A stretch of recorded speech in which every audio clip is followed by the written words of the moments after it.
Bueno, muy buenos días a todos. Vamos a dar inicio a este webinar en condiciones de seguridad en servicios de gasificación. Muchas gracias a nuestros clientes por atender este llamado en tan importante tema. Nos acompaña del área de Rentokil, el área de auditoría y comercial, también nuestra área de marketing. Muchas gracias a Luis Valderrama por atender también este llamado. En esta capacitación, para nosotros como Rentokil, la seguridad va siempre de primera. Gracias también a Fugran y a Control Group por hacer posible estos espacios. Vamos a entender un poco cómo va a ser la dinámica de este webinar.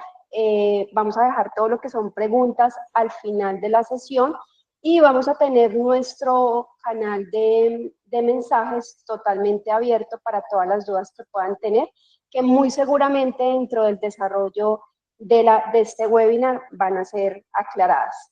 Bueno, Luis, muchas gracias. Entonces aquí te dejo el escenario, quedamos muy atentos a todas las preguntas que puedan tener por chat. Y Luis, me confirmas, sería 10:50, 10:55, iniciamos con preguntas, ¿sí?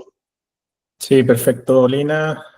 Bueno, por mi parte, un gusto saludarles a todos por allá. Agradecer también la convocatoria que Rentokil, a través de nuestros representantes y distribuidores en Colombia, nos hace llegar para estos temas, que son, por supuesto, muy importantes respecto al uso de fumigantes generadores de fosfina, tan utilizados en la industria, tanto en Colombia como en muchos países, casi en todo el mundo, digamos. ¿Mm? Bien. Sin más, vamos a ir al detalle de esta presentación, que justamente tiene el enfoque de mirar los ámbitos técnicos de las gasificaciones desde un punto de vista de seguridad, ¿ya? Con el objetivo, ¿cierto?, de que a veces estas cosas desde la industria misma no se ven este nivel de detalles, digamos, pero se van a poder hacer una idea de la importancia, ¿cierto?, de ser atendidos por empresas profesionales en esta materia, prestando un servicio de gasificación, dado que envuelve, digamos, un sinnúmero, ¿cierto?, de tópicos que hay que tener en cuenta en cada prestación de los servicios. Bien, desde lo básico, aprovecho de contarles, seguramente algunos ya lo saben, pero estos fumigantes generadores de fosfina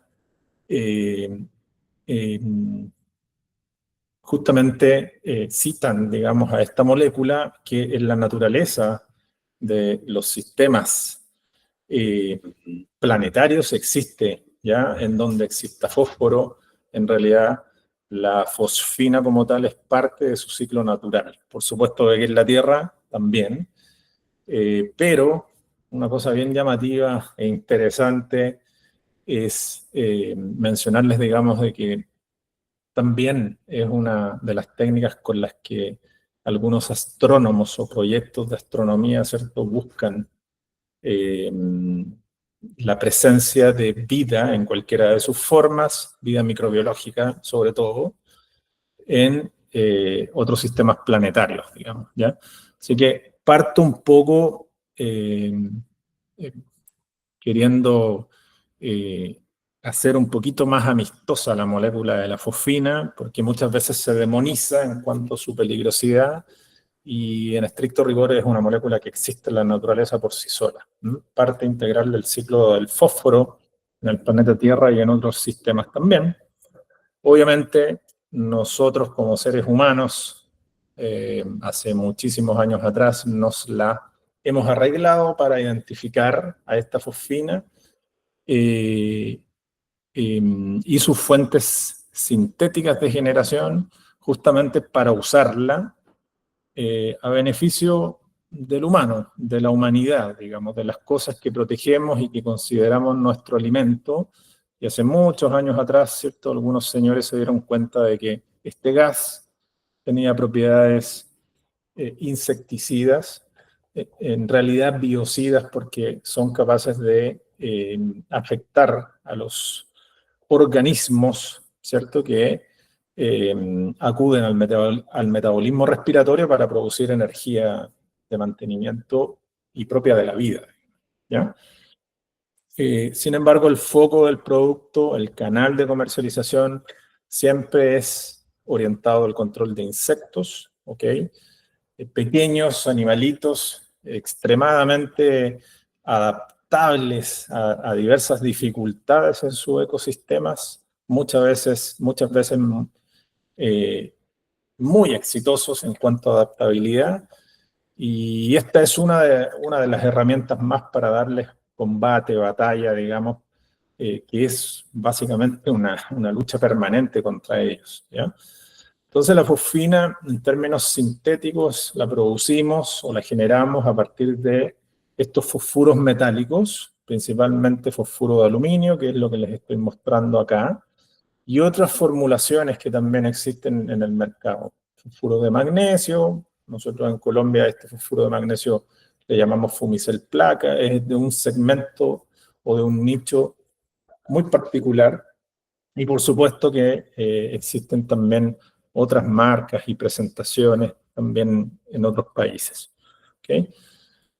¿Cómo operan estos productos? Básicamente hidrolizan espontáneamente al entrar en contacto con la humedad del aire donde se aplican, ¿ya?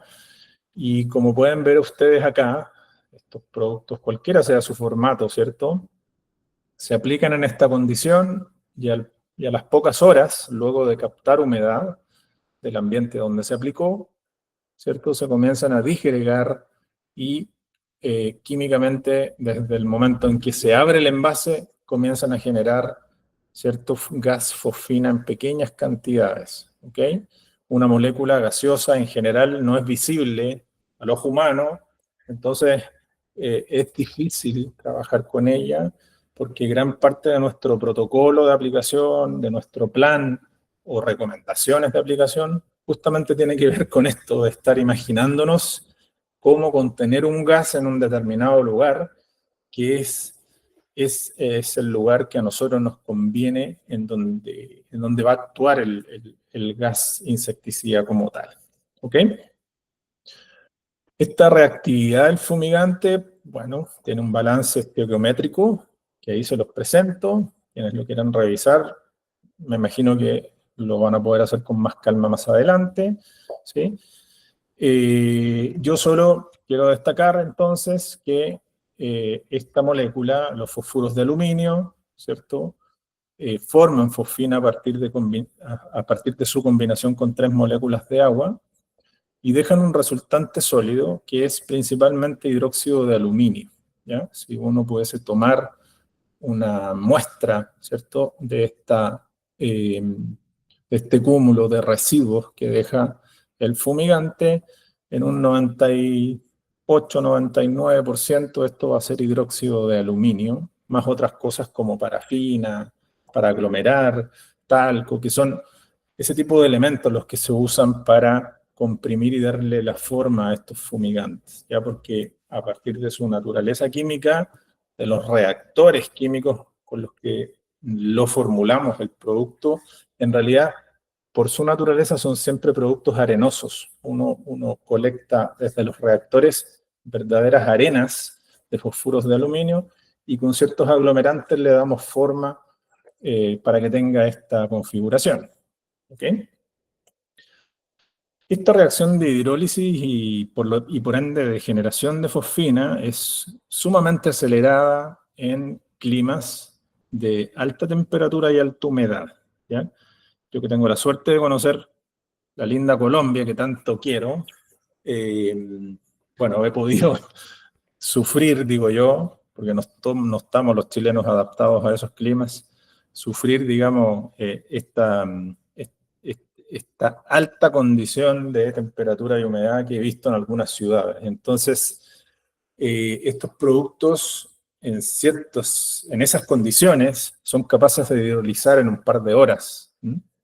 Mientras que si lo comparo con la aplicación de lo que puede ser acá, justamente, que estamos comenzando nuestra etapa, estamos nosotros en pleno otoño, la etapa fría, una hidrólisis se me puede demorar muchísimo tiempo más, ¿ya?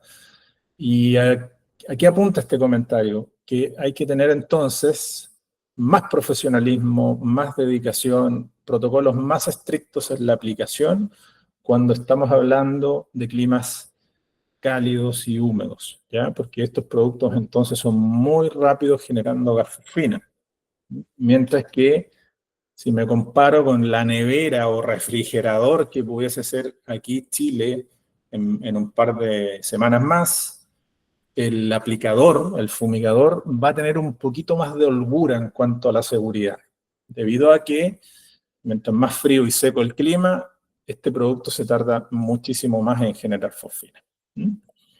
Bien. Hablemos entonces brevemente de lo que es la molécula como tal. La fosfina es un gas ácido inorgánico, carente de átomos de carbono en su molécula, por ende es un gas inorgánico. Y esto es muy importante, sobre todo para tenerlo en cuenta a la hora de la selección de los equipos de protección respiratoria adecuados para su manipulación y uso, ¿ya? Condiciones de atmósfera, siempre va a ser una molécula gaseosa la fosfina. Por supuesto que si lo metemos en un ambiente ultra controlado donde manejemos presión y temperatura, seguramente se puede licuar. De hecho, existe la fosfina licuada en otros países. ¿Ok? Se describe en la literatura como un gas que en su estado puro no tiene olor. Sin embargo, en la naturaleza nunca existe en estado puro, siempre tiende a recombinarse consigo misma y por ende la fosfina siempre tiene en realidad un olor muy próximo al olor a ajo o a cebolla, por ahí anda, es difícil, yo no soy experto definiendo aromas, pero por aquí se mueve más o menos el olor a la fosfina característico. Como todo gas incoloro, de una densidad muy parecida a la del aire, es un gas fumigante ligero en términos generales, ¿ya? Por ende, en muchas situaciones o escenarios de aplicación, no es estrictamente necesaria la recirculación de aire en forma continua para que este gas se homogenice bien. Por supuesto que hay otros escenarios en donde eso sí es importante. Pero en comparación a otros gases fumigantes mucho más densos y pesados que el aire, en estricto rigor la fosfina tiene esta ligereza, ¿eh? Muy parecido en términos de densidad en cuanto al aire. Algunas propiedades llamativas, a veces no muy amistosas, sobre todo con la materialidad de algunas estructuras. Es un gas que en presencia de alta humedad es corrosivo en metales preciosos, oro, plata, cobre, bronce, ¿ya? La reactividad en cuanto a corrosión de esta molécula no se ha visto significativamente en otros tipos de metales, pero en donde exista oro, plata, cobre, bronce y o sus aleaciones, deberíamos como plan entonces proteger estos materiales para que no se vean afectados en términos de corrosión, ¿ya? Es una molécula muy pequeña en cuanto a tamaño, por eso su peso molecular bajito, y una característica, acá la marcó, una característica muy propia de sus compuestos o de sus átomos en cuanto a la composición molecular, que es esta característica de autoinflamabilidad cuando está hiperconcentrada, ¿ya? Y esto principalmente se debe, imagínense, acá la fosfina, tenemos hidrógeno, tenemos fósforo, ambos átomos, ¿cierto?, ultracombustibles, y este gas tiene esa particularidad, cuando se hiperconcentra, no necesita ni siquiera de una fuente de ignición para autocombustionar, ¿ya? Por ende, el protocolo entonces es muy estricto en cuanto al respeto de dosis, justamente para no llegar a estos niveles que son peligrosos. Vamos a hablar y vamos a referenciar cuál sería entonces una dosis peligrosa de usar, ¿ok? Lo vamos a ver más adelante. El producto gaseoso, como tal, la fosfina, es muy poco soluble en agua, no interactúa con el agua líquida. Sin embargo, los fosfuros que generan a este gas sí son muy hidrofílicos y les encanta combinarse con agua. Entonces, en la aplicación de estos fumigantes hay que ser también estratégico y cuidadoso en ese ámbito. ¿Ya? Bien. ¿Cuáles son los riesgos asociados, cierto, a la manipulación de estos productos? Principalmente la toxicidad y principalmente la inhalatoria, ¿ya? Esto adquiere especial relevancia en ambientes confinados, ¿m? En donde los gases, y esto aplica en realidad para todos los gases, adquieren peligrosidad, ¿ok? Como todo gas, en un ambiente confinado, los gases se vuelven peligrosos porque cambian la atmósfera de un lugar y como nosotros los seres vivos somos altamente dependientes, ¿cierto? De, de ciertas moléculas que hay en la atmósfera de nuestro aire, si se quiere llamar así, nos podemos poner en riesgo fácilmente eh, con este tipo, ¿cierto?, de productos si no tenemos un plan, un protocolo claro de trabajo, ¿ya?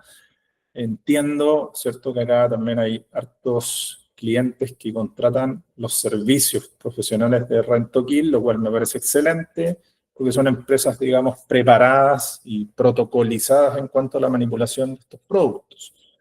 Sin embargo, nos vamos a imaginar que todos quisiéramos aprender a usar este producto, tenemos que tener esto en cuenta, ¿ya? Tenemos que tener en consideración este detalle. Es muy riesgoso en cuanto a la toxicidad inhalatoria. Por ende, la selección de los equipos de protección respiratoria relacionados, el manejo adecuado de mediciones y prácticas de ventilación es crítico, digamos. ¿Mm? Otras características, perdón, otros componentes, ¿cierto? Respecto al riesgo del uso de estos productos, podemos citar todos los propios de la inflamabilidad de estos gases, ¿sí? Situaciones que se pueden dar, quemaduras, explosividad de ciertos depósitos en donde están contenido el gas, son también una posibilidad que con el manejo de buenos protocolos, ¿cierto? No debiesen ser nunca, ¿ya? En la vida real, en la práctica, eh, la vida nos va enseñando que en realidad siempre pueden suceder algunas cositas por ahí. Reactividad propia del producto, muy reactivo al agua líquida. Este tipo de productos jamás debe tener contacto con el agua líquida porque entran en una hidrólisis violenta, lo cual produce justamente sobreconcentraciones de gas fosfina y por ende inflamabilidad, ¿ya? Pero también en cuanto a la reactividad podemos citar la corrosividad en estos metales blandos que les he citado y otros problemas propios del tipo de producto que vamos a desarrollar el día de hoy. Y como estamos hablando de maniobras, ¿cierto?, en donde se presta un servicio de gasificación, ya entran a jugar aquí todos los otros niveles de riesgo propios, ¿cierto?, de la prestación de servicios en fábricas agroindustriales, fincas, etc. Bien. Respecto a cómo se comporta este gas en un ambiente confinado, tenemos que estos gases deben su concentración respecto a la cantidad de gas en un determinado volumen, ¿ya?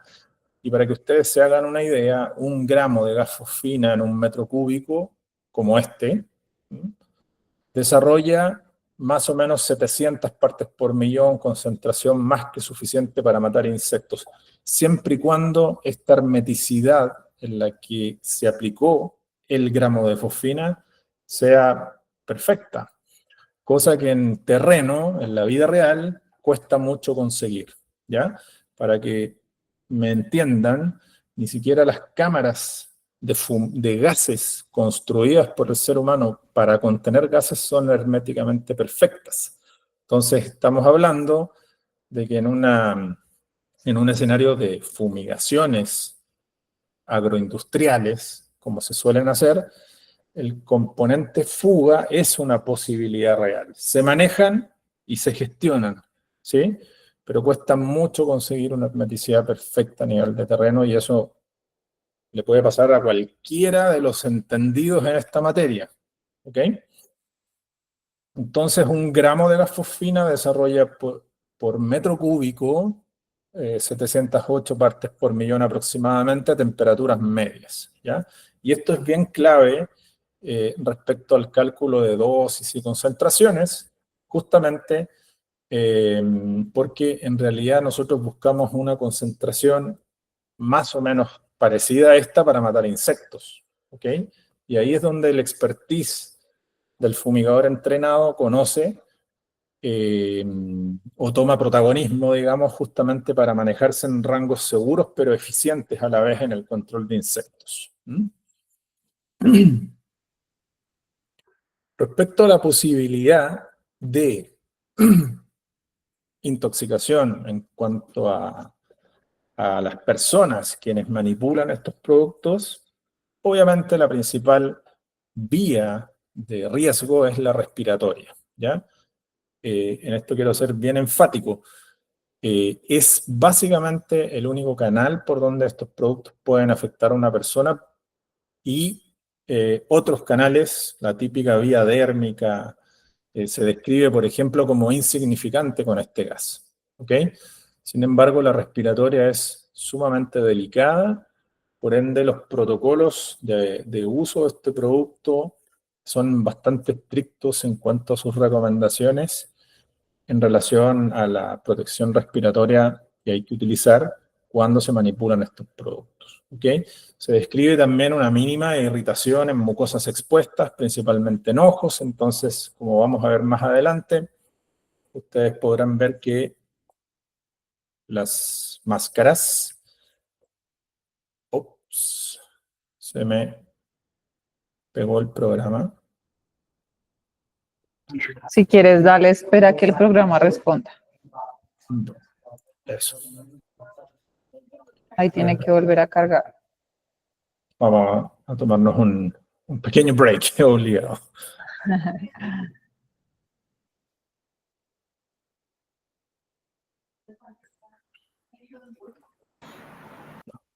Vamos a reiniciar. O reiniciar, sí.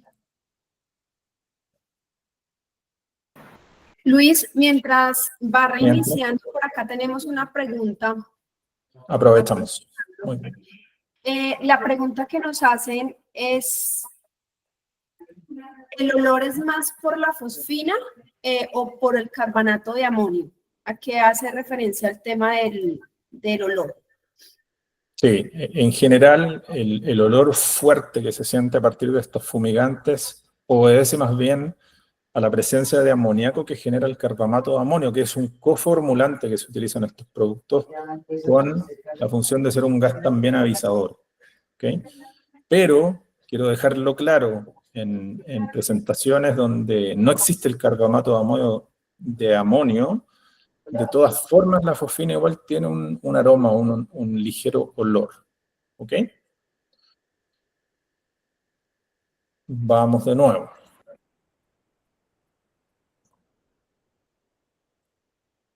Me avisan, por favor, si es que ya estamos visibles. Ya, Luis, ya estamos. Perfecto. Muchas gracias. Mucho gusto. Bueno, Luis, entonces... qué pena. Entonces no tengo claro, perdón que te interrumpa. Digamos, entonces en el caso de Fumicel que no tiene carbamato de amonio, entonces es por la fosfina igual que es el olor Exacto. feo. Exactamente. Ok. O sea, no es que tenga algún componente adicional que De sea, hecho, digamos, de hecho, los compuestos de Fumicel, para quienes han oído hablar de ello, es justamente la placa que les mostré como fumigante hace un ratito atrás. okay.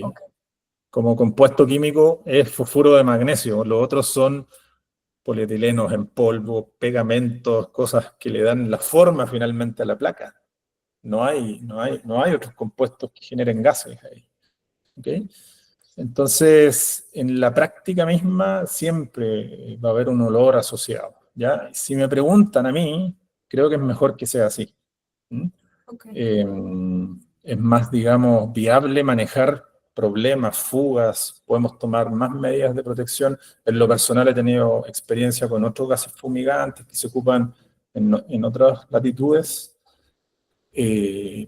No sé, formiato de etilo, cloruro de sulfurilo, que son gases que se venden cilindrados, no tienen ningún nivel de olor y tú no te puedes dar ni cuenta cuando te expones a niveles peligrosos. Entonces, sin olor de por medio es más delicado todavía el manejo. Bien. Mucosas expuestas, principalmente hay que proteger ojos, ¿ok? Por ende, las recomendaciones son máscaras de rostro completo, ¿ok? Y no suponemos, ¿cierto?, la vía oral como una ruta probable, salvo que sea intencional. Ahí sí vuelve el producto a ser muy peligroso en ese sentido. Muy importante respetar los niveles ambientales que describe como tolerables la norma. En general, yo sé que en Colombia pueden haber normas locales también, pero aquí hay algunas referencias, ¿no? En general, este nivel de 0.3 partes por millón, en general, en los países se reconoce como el límite promedio permisible o el límite máximo permisible para jornadas prolongadas de tiempo, etc. Entonces, las maniobras de ventilación en los protocolos tienden a tratar de cumplir este nivel, o idealmente 0 partes por millón en el aire. Por ende, hay que tener todo un plan respecto a las mediciones, horas de ventilación de una determinada mercadería y o estructura fumigada. Bien. Respecto a la sintomatología, bueno, este producto, como les digo, puede ser muy riesgoso en cuanto a la vía inhalatoria, y si no existe si no existió un debido cuidado, podemos observar los siguientes síntomas en una persona intoxicada, ¿ya? Los primeros síntomas en cuanto a intoxicaciones ligeras, podemos situar básicamente cefaleas o dolores de cabeza, junto con mareos, ¿ok? En etapas más avanzadas de intoxicación aparece náuseas y vómitos, ¿ok? Y por supuesto que en etapas mucho más avanzadas ya definitivamente se entra en la inconsciencia. Este gas tiene la propiedad de no bioacumularse en el cuerpo, entonces si logramos reaccionar a tiempo suministrando aire fresco a una persona en un nivel de intoxicación, diría que de medio hacia la intoxicación primaria o básica, podemos estar absolutamente tranquilos de que no vamos a tener ningún efecto adverso, ¿ya? Sin embargo, en las etapas más avanzadas de intoxicación, es una cuestión ya médica mucho más compleja de manejar. Se describen entonces, en cuanto a los límites permisibles, ciertos rangos en donde nuestros protocolos deberán operar más o menos así. Entre 0 parte por millón de este gas en el aire y los niveles permisibles descritos por norma, nosotros podríamos trabajar tranquilamente sin ningún tipo de protección respiratoria, pero en este rango medio, que es el típico rango que podemos encontrar, ¿cierto? Sobre todo para quienes manipulan y aplican el producto principalmente, y me refiero al nivel entre 1 y 15 partes por millón, ¿okay? Este aparatito de acá nos funciona perfecto, una máscara full face con un canister para gases inorgánicos, ¿sí? Sin embargo, este aparatito de acá tampoco confiere protección infinita, si se quiere mencionar así, en cuanto a la concentración, ¿ya? Y eso básicamente se debe a que estos canisters que están conformados por carbones activados con sustratos químicos atrapantes del gas, en una determinada alta concentración se saturan más rápido de lo normal, ¿no? Y dejan de cumplir su propósito de aparato filtrante, ¿ok? Entonces, en ciertas operaciones muy especiales, definitivamente el plan avanza hacia el suministro de aire comprimido, como lo puede ser un equipo autónomo de respiración, o menos probable, pero puede darse, que en una determinada operación existe el suministro de una línea de aire directamente a través de estas mismas máscaras que con un adaptador uno puede, valga la redundancia, adaptar, ¿ya? Con esto uno se aísla totalmente del riesgo en cuanto a lo respiratorio, ¿ya? Y en fosfina, bueno, me voy a aprovechar de esta foto, que no es nuestra, la tomé de un lindo catálogo de Draeger.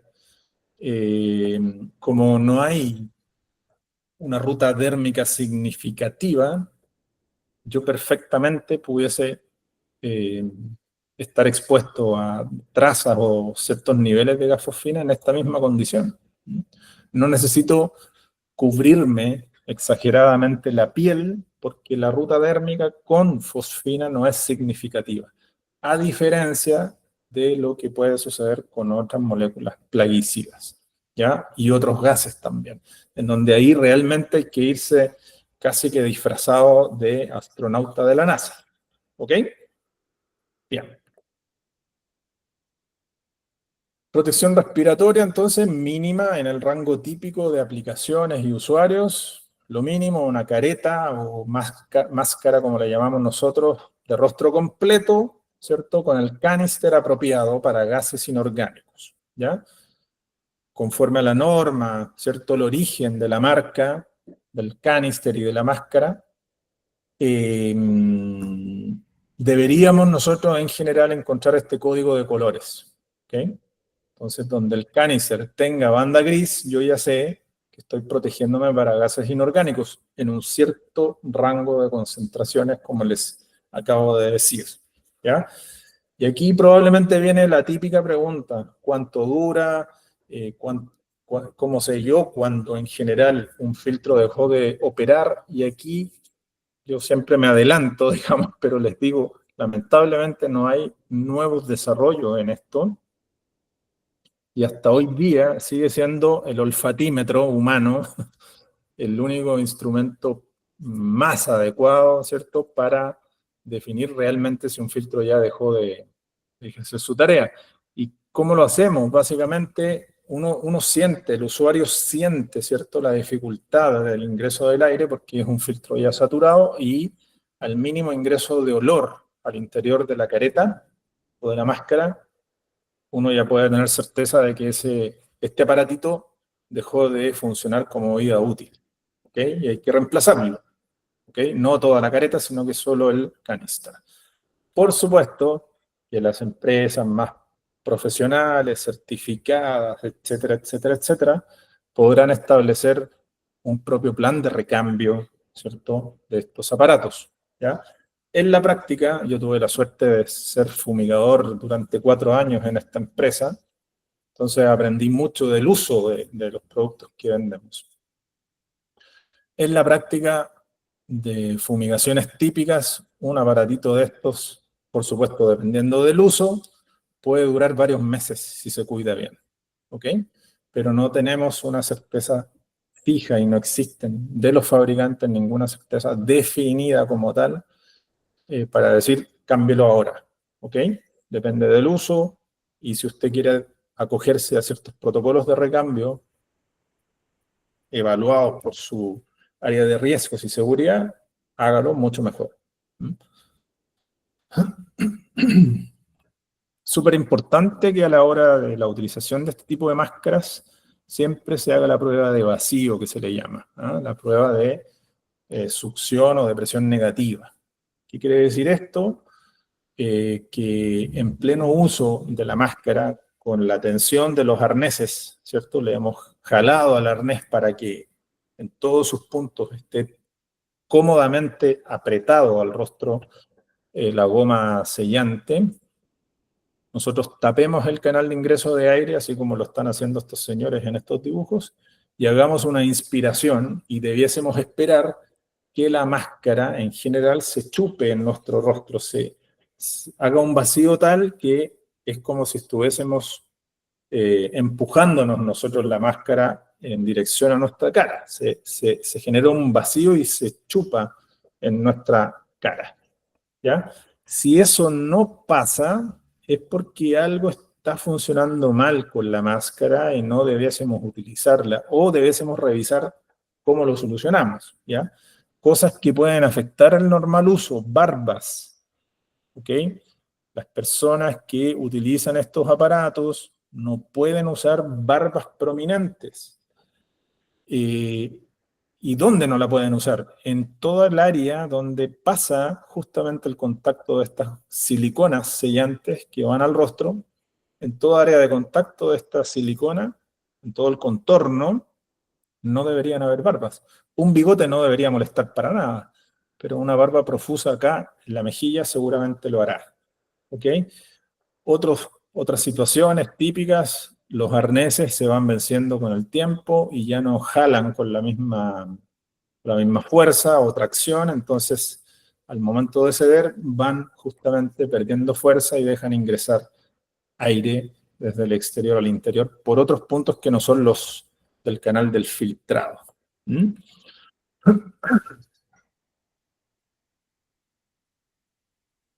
Quise agregar esta slide que me parece muy relevante, el capítulo de mediciones, ¿ya? La importancia de medir correctamente respecto al riesgo, sobre todo al riesgo humano, que es de lo que estamos hablando el día de hoy, ¿ya? ¿Por qué? Porque hoy día en el mercado existen aparatos con los que yo puedo hacer mediciones de fosfina, tanto aparatos bien análogos o artesanales, si se quiere llamar de alguna manera, como son estos tubitos colorimétricos, así como también en el mercado ustedes pueden encontrar aparatos tecnológicos, ¿no? Dispositivos o sensores electroquímicos para medir fosfina, incluso aparecen también hoy otros medidores de fosfina de ambiente que son espectrofotómetros, mucho más avanzados si se quiere. Pero nada de esto sirve si no se mide donde corresponde medir, ¿ok? ¿Por qué? Si yo mido directamente en la fuente emisora del gas, siempre voy a encontrar niveles exageradamente altos, ¿ok? Si yo me voy a la fuente de emisión de los gases, es obvio que este aparato me va a marcar niveles altísimos. Entonces, ¿qué es lo que dice en estricto rigor la recomendación o la norma en general respecto a esto? Las mediciones siempre, para apuntar al ámbito del riesgo en humanos, debe medirse en las zonas de tránsito del personal. Es obvio, pero créanme que hay mucha confusión en esto y muchas veces no se hace bien. Entonces se mide en zonas de tránsito efectivo de las personas por donde pudiese pasar el flujo de personas que después van a entrar a maniobrar las mercaderías o las fábricas que han sido fumigadas con estos productos. Y se mide a altura humana.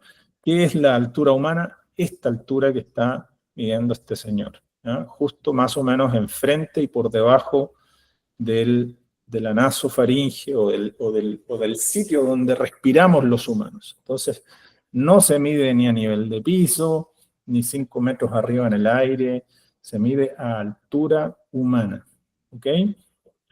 Con esos datos, tomando varios datos, sacando un promedio ponderado, uno puede hacerse una idea de una concentración de ambiente para compararnos con los límites permisibles de la norma, ¿ya?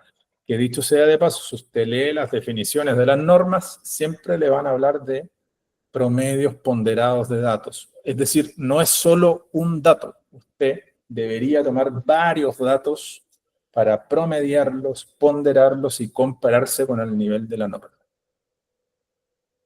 Bien. Si esos niveles siguen siendo altos en promedio, entonces, ¿cierto?, los prestadores profesionales del servicio de gasificación deben tomar medidas ingenieriles. ¿Cuáles? Evacuaciones de gas. Parecen simples, no lo son tanto, porque en este tipo de gas no se pueden usar cualquier tipo de ventilador o de succionador de gases de fosfina. Y lo que se va haciendo es una renovación del aire, ya sea aspirando los remanentes de fosfinas de un sitio para evacuarlos al aire libre o incorporando aire fresco en el interior. Todo con el objetivo de que en promedio estas mediciones siempre se mantengan por debajo del límite permisible de norma.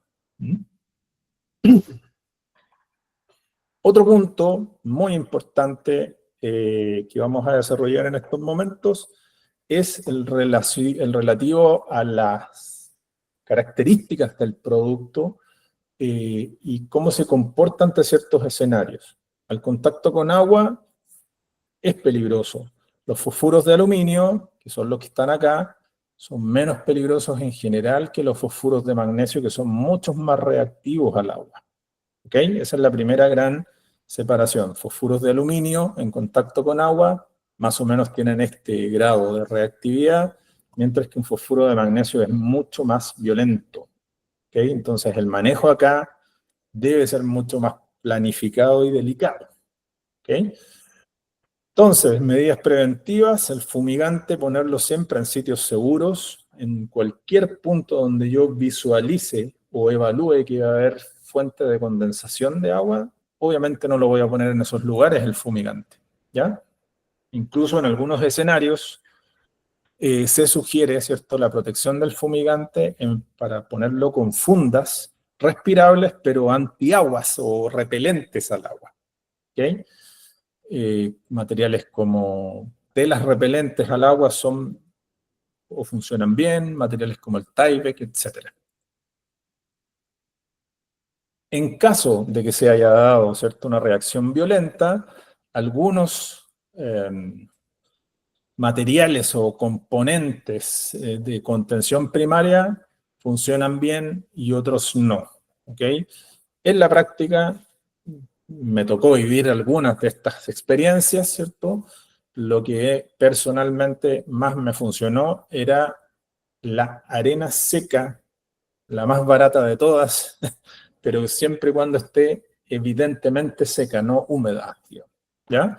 Para asfixiar el fuego o la reacción violenta de este tipo de productos. Como pueden ver en esta foto, que tomé hace muchísimos años atrás, lo que pasa en una reacción violenta es una pequeña flamita, muy menor, de un par de centímetros, y la generación de mucho humo muy denso, un humo blanco, que se llama pentóxido de fósforo irritante, que es propio de la combustión de la fosfina, ¿ya?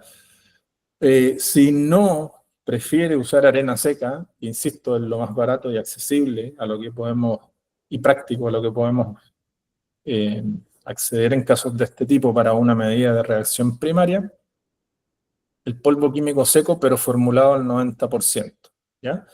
El polvo químico seco, al menos en Chile, y me imagino que allá igual, ustedes después me lo dirán, acá se usa un compuesto que se llama fosfato monoamónico. Cuando el fosfato monoamónico viene formulado en un extintor al 90%, asfixia y funciona bien con estos productos.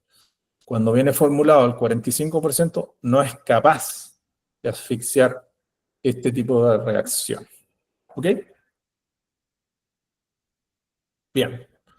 Otra de las posibilidades es la sobreconcentración. Yo ya les dije hace un rato atrás, 1 gramo de fosfina en un metro cúbico desarrolla más o menos 700 partes por millón y la autoinflamabilidad de la fosfina está definida como nivel de superconcentración más o menos a un valor de 18.000 partes por millón. Entonces, con un simple cálculo matemático, yo puedo decir que jamás deberíamos entonces dosificar una fumigación a 25 gramos de fosfina por metro cúbico. Estaríamos básicamente planificando una explosión, ¿ah? O una reacción violenta, más bien dicho, una inflamación.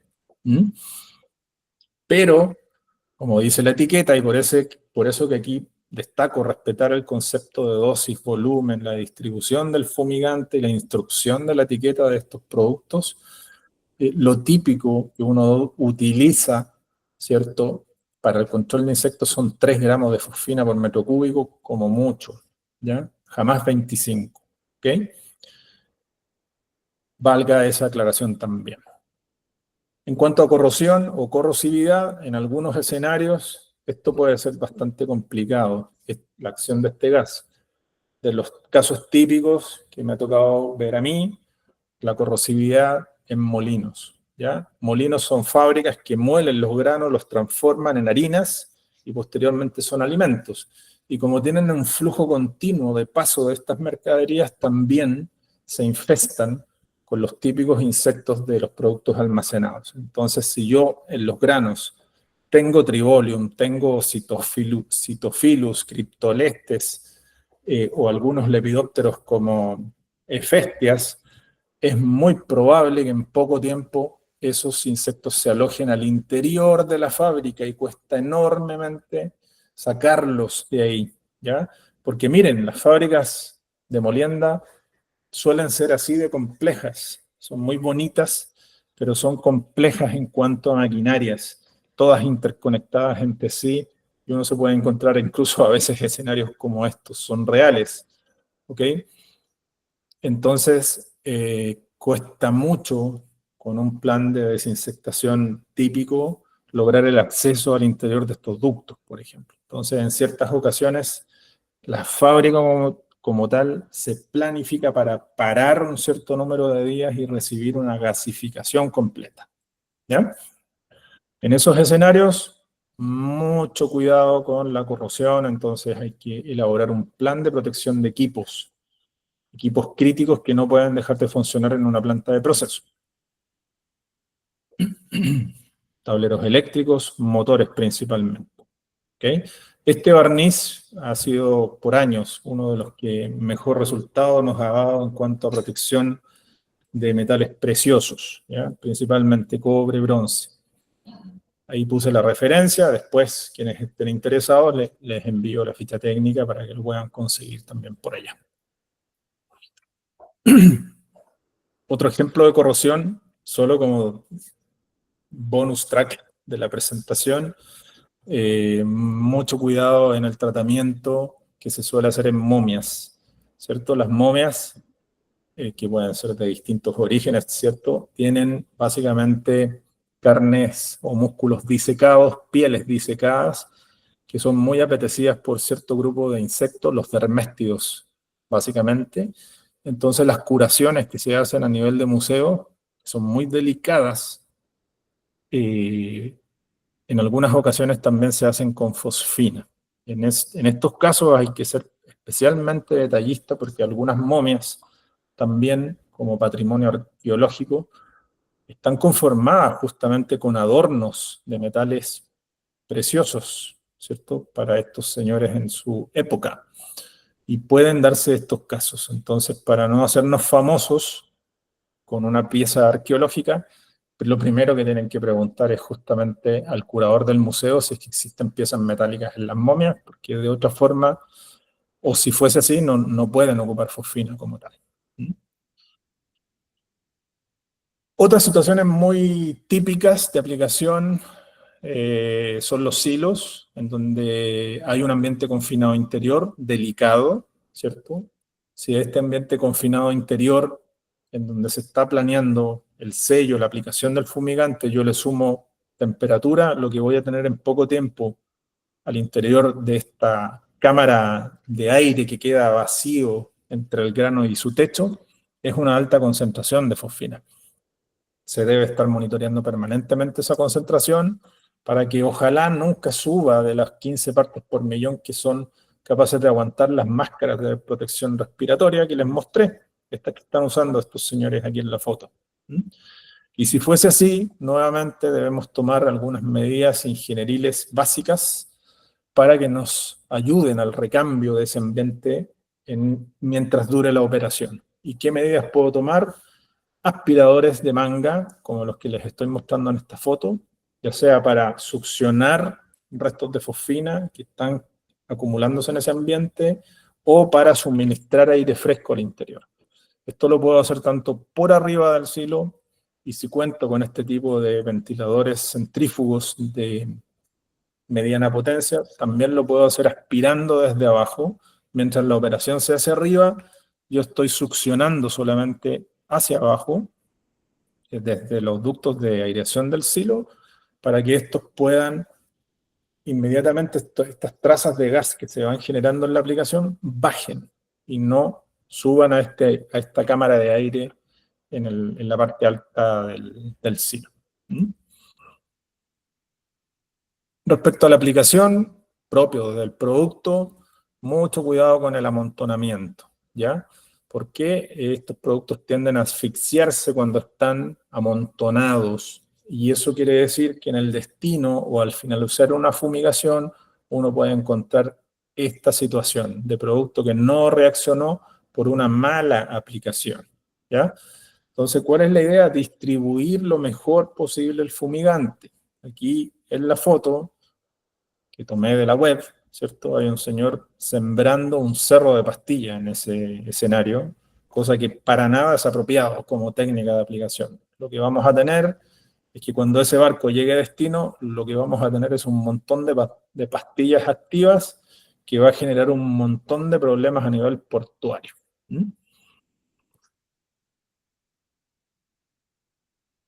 Otro riesgo relevante en la industria granaria, que no tiene que ver con el producto en sí ni con la fosfina, sino que tiene que ver con la mercadería que estamos queriendo proteger, son los casos de atrapamiento en grano, ¿ya?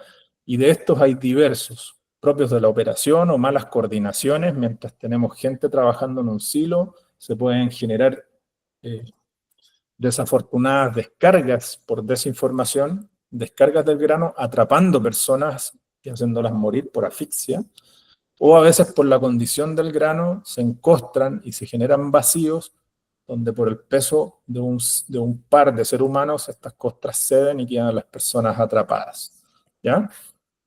En estos casos, ¿cierto? Y en la medida que sea rescatable una persona, por supuesto, o sea, hay ciertas medidas que se pueden tomar. Por ejemplo, los granos ejercen mucha presión lateral.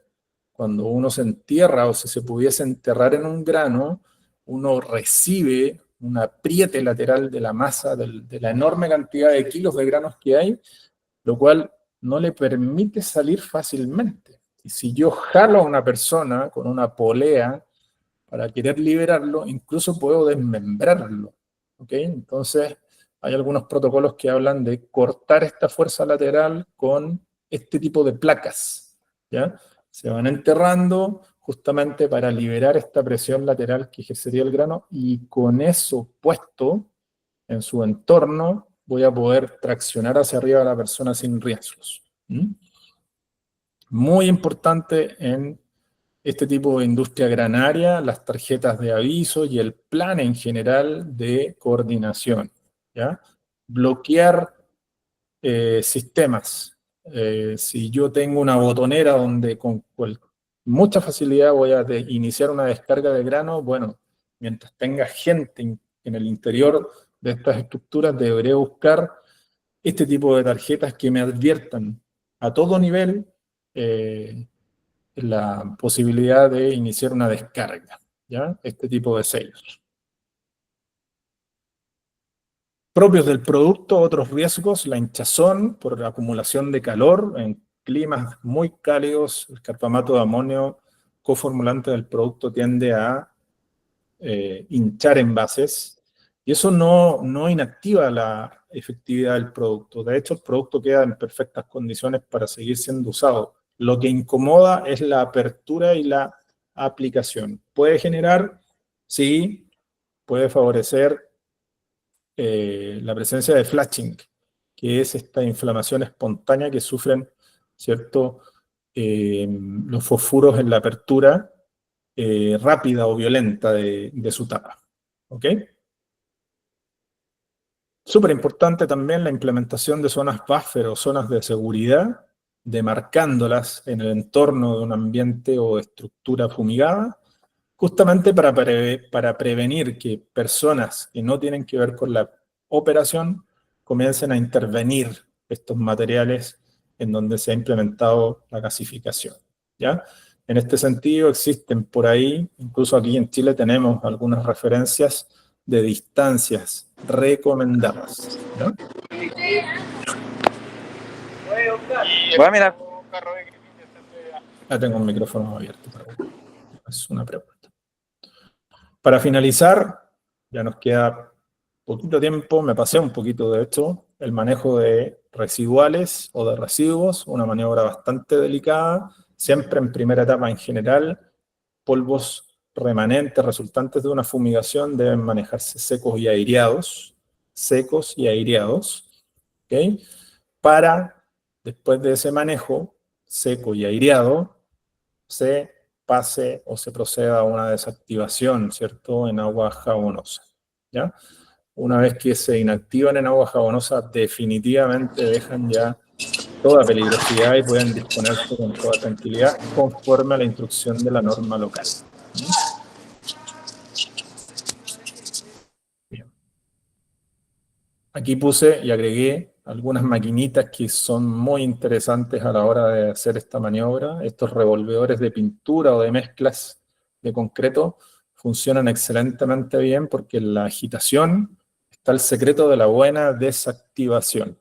Muchas veces este palo, no sé cómo llamarlo más políticamente correcto, pero es un palo con el cual se agitan, no necesariamente hace bien el trabajo. Entonces, la verdad que este tipo de maquinitas hacen muy bien la labor. Bien, muchachos, en cumplimiento del tiempo, hasta acá.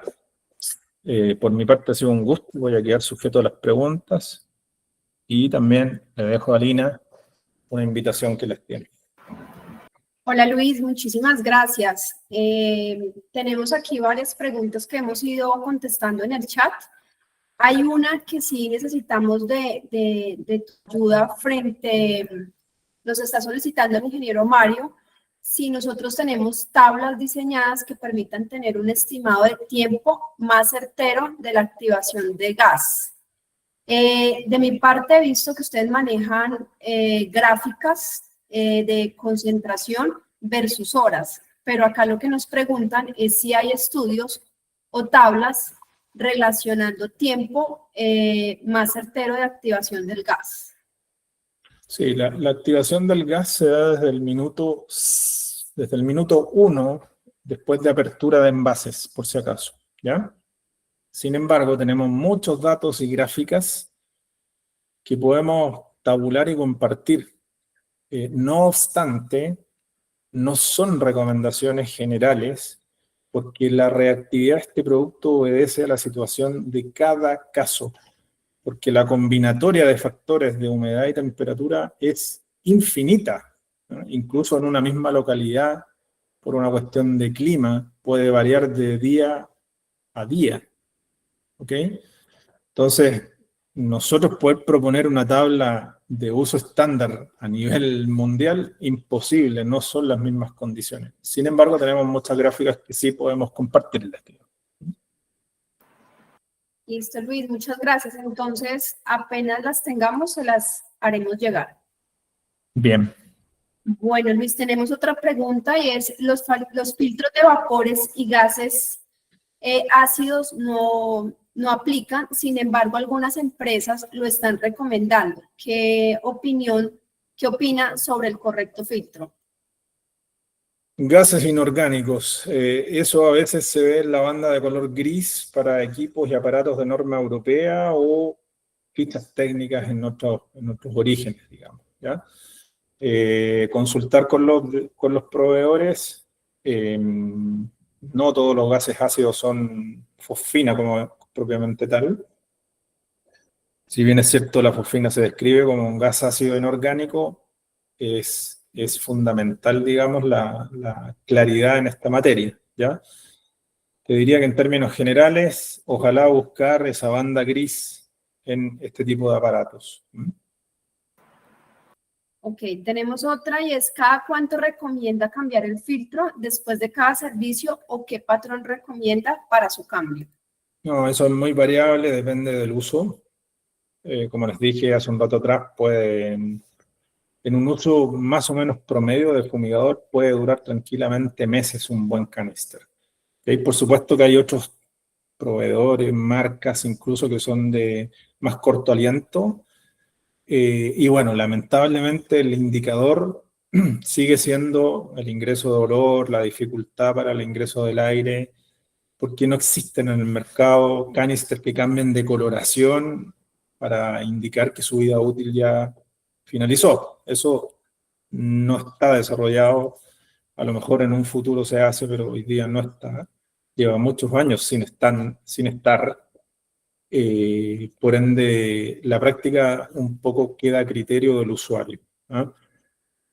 El usuario lo que va a hacer es sentir olor cuando deje de ingresar o deje de filtrar el aparato y debería avisar inmediatamente o dificultad para el ingreso del aire.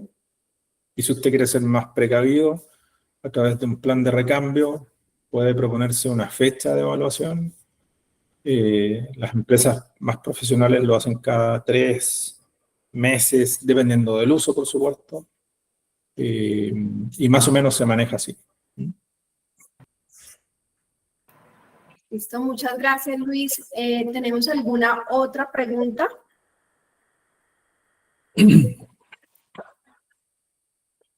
Bueno, dentro del chat tienen el link de asistencia.